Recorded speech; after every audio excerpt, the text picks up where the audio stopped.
Hello friends, कैसे हैं आप सब। आशा करता हूँ आप लोग बहुत बढ़िया होंगे। फिलॉसफी बियॉन्ड मैथ के सीरीज़ में आज हम लोग एक बहुत ही इंपॉर्टेंट इक्वेशन के बारे में पढ़ेंगे, उसको जानेंगे वो क्यों इतना ब्यूटीफुल है मैथ्स में। ठीक है, आज हम लोग बात करने वाले हैं एक इक्वेशन के बारे में जो अपने में बहुत तरीके से खास है। अब ये खास क्यों है इसको भी डिस्कस करेंगे एक एक करके। ये इक्वेशन, ठीक है, इसको आयलर्स आइडेंटिटी बोलते हैं वैसे तो। ठीक है, इसका नाम है आयलर्स आइडेंटिटी। ठीक है, आप लोगों ने जब कॉम्प्लेक्स एनालिसिस पढ़ी होगी तो वहाँ पे इसको बहुत ही फ्रिक्वेंटली यूज़ करते हैं। एक रिजल्ट e की पावर पाई आई की वैल्यू -1। अब कैसे होता है, इस पर आप लगा सकते हो फॉर्मूला डी मायोर्स का। तो ये क्या हो जाता है, cos पाई प्लस आई साइन पाई। और साइन पाई 0 होता है तो आई 0, ये -1 होता है तो यहाँ से ये -1 आता है। आप ये भी जान रहे हो, ठीक है, ये कोई नई चीज़ नहीं बता रहा मैं। तो बस आज हम लोग इस इक्वेशन को जानेंगे खास क्यों है। क्यों खास है, क्योंकि इसमें आपके पास 5 कॉन्स्टेंट्स यहाँ इन्वॉल्व हैं आपके और 4 ऑपरेशन इन्वॉल्व हैं। That's why this is important. ठीक है, 5 कांस्टेंट है यहाँ पे, आप देख सकते हो। पहला कांस्टेंट पाई, ठीक है, सेकंड आई, और ये सब अपने आप में ब्यूटीफुल कांस्टेंट है, कोई नॉर्मल कांस्टेंट नहीं है। अभी हम इन पे बातें हैं। थर्ड कांस्टेंट, फोर्थ कांस्टेंट 1 है और ये 0 है। ध्यान से देख लीजिए, ये 5 कांस्टेंट यहाँ इन्वॉल्व है। ऑपरेशन क्या है, ठीक है, यहाँ लिख सकते हैं कॉन्स्टेंट्स। ठीक है, यहाँ ऑपरेशन क्या इन्वॉल्व है देख लेते हैं। पहला ऑपरेशन क्या है, प्रोडक्ट। इनके बीच में क्या हो रहा है, प्रोडक्ट हो रहा है। ठीक है, तो पहला ऑपरेशन यहाँ इन्वॉल्व क्या है, प्रोडक्ट का। सेकंड एक्सपोनेंशियल, ठीक है, ये भी एक ऑपरेशन होता है। ठीक है, एक्सपोनेंशियल। देन एडिशन, ये एक ऑपरेशन है। ठीक है, और लास्ट में आप देख रहे हो इक्वल टू का इक्वेशन। ठीक है, ये इस तरीके से 4 ऑपरेशन यहाँ पर हैं और 5 कांस्टेंट है। ये किसी एक सिंगल इक्वेशन में इन सब चीज़ों का होना ये अपने आप में उस इक्वेशन की इंपॉर्टेंस को दर्शाता है। ठीक है, सबसे पहले बात करते हैं पाई। पाई तो आप जानते हो पाई क्या होता है, बहुत अच्छे से जानते हो। किसी सर्कल का अगर आप सरकमफेरेंस ले लो, ठीक है, और उसके डायमीटर से उसको डिवाइड कर दो। आप लोग जानते हो ना, सरकमफेरेंस सर्किल का अगर आर रेडियस का सर्किल है और उसका डायमीटर से डिवाइड कर दो तो जो क्वांटिटी आती है वो पाई आती है। इसको आर्यभट्ट जी ने हम लोगों को बताया था। ठीक है, इससे हम लोग डिफाइन कर सकते हैं पाई को। पाई एक इर्रेशनल नंबर होता है, इसकी वैल्यू 3.14 समथिंग कुछ होती है।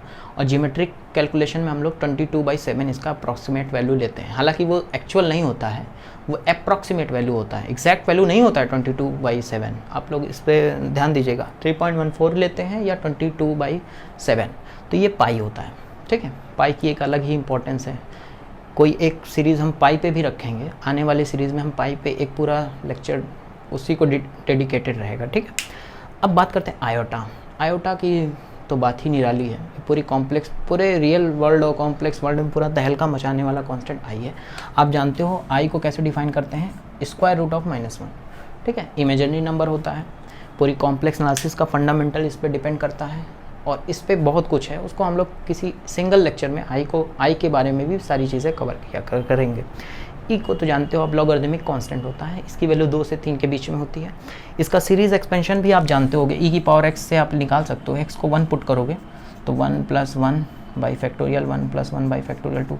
ये एक इनफाइनाइट सीरीज़ का अप्रॉक्सीमेशन होता है।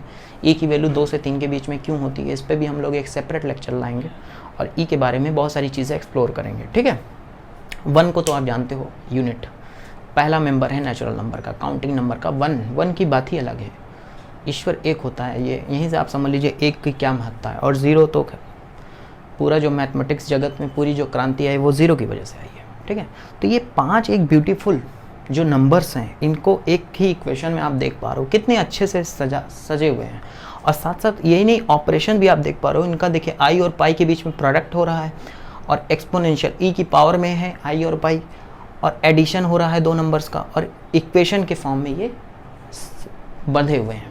तो ये एक ही, इतनी सारी चीज़ें एक ही इक्वेशन में आपके पास हैं, तो ये काफ़ी इसको इम्पोर्टेंट बताता है। ठीक है, तो देखिए हमें पाई यहाँ से ये जो क्वांटिटी है ये हमको क्या बताती है, हमको ये बताती है कि तुम कितने भी इरेशनल हो जाओ अपने पे, कितनी भी सारी चीज़ें इरेशनलिटी अपने ऊपर रख लो। जैसे देखिए ई के ऊपर क्या है, पाई एक इरेशनल नंबर है और कॉम्प्लेक्स नंबर है।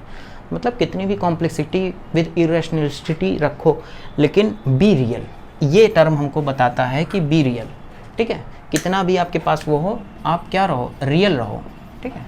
बी रियल, ये टर्म हमको सिखाता है, ठीक है।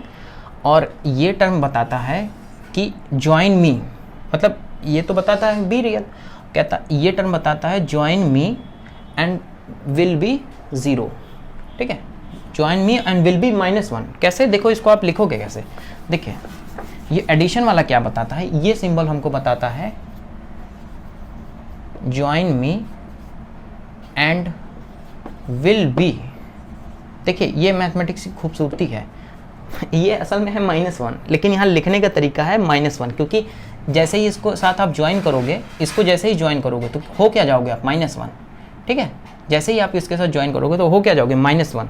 तो देखिए लिखने का तरीका क्या है, ये -1, मतलब ये टर्म बोलता है कि मुझे आप ज्वाइन करोगे जैसे ही, तो आप क्या हो जाओगे, -1 हो जाओगे। तो ये थोड़ा खास बात है इसमें, 4 ऑपरेशन और 5 एक स्पेसिफिक ब्यूटीफुल कांस्टेंट को रखने वाला जो इक्वेशन है, ये आयलर्स आइडेंटिटी बोला जाता है इसको, काफ़ी इंपॉर्टेंट है, इसको आप लोग को जानना चाहिए और इसकी जो खास चीज़ें हैं इनके बारे में बहुत अच्छे से जानना चाहिए, ठीक है। आशा करता हूँ आप लोग को समझ में आया होगा। नेक्स्ट सीरीज़ में हम लोग कुछ फिर नए यूज़फुल कंटेंट के साथ आपके सामने आएंगे, ठीक है।